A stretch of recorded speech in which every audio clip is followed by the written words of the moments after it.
brought you by Silver Pumps and Motors. Top quality और consistent performance के लिए सिर्फ सिल्वर पंप्स नाम याद रखना। బీఆర్ఎస్ ఎమ్మెల్యే హరీష్ రావుకి మరోసారి ప్రశ్నలు సంధించారు మంత్రి జూపల్లి కృష్ణారావు. బీఆర్ఎస్ పాలనలో ఎస్ఎల్బీసీ పనుల్ని ఎందుకు పెండింగ్ పెట్టారో ముందు చెప్పాలన్నారు. ఎస్ఎల్బీసీ పూర్తయితే కాంగ్రెస్ కి పేరు వస్తుందని వదిలేశారా లేక ప్రమాదం జరగచ్చనే భయంతో వదిలేశారో చెప్పాలన్నారు జూపల్లి.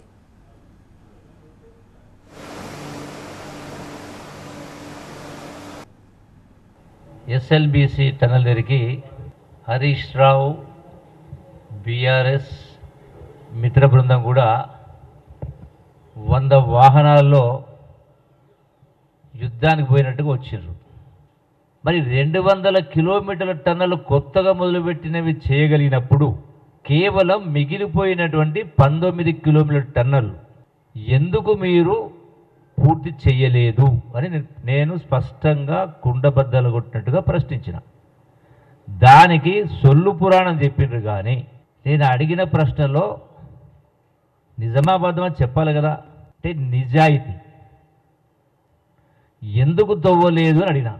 తవ్వకపోవడానికి 3 కారణాలు. అంటే మీరు ముందే గనక ఊహించినరా అక్కడ గనక సొరంగంలోకి వెళ్ళి నీళ్ళు వచ్చి ఆ మట్టి పడిపోయి కూలిపోతుందని ముందే తెలిసి తవ్వలేదా? పోనీ డబ్బు లేక తవ్వలేదా? 7 లక్షల కోట్ల ప్రజలకు అప్పు. మరి ఈ 2 కారణాల, ఈ 2 కాకపోతే ఇంకేం కారణం ఉంటుంది? ఇది పూర్తి చేస్తే కాంగ్రెస్ ప్రభుత్వానికి పేరు వస్తుందని తవ్వలేదా?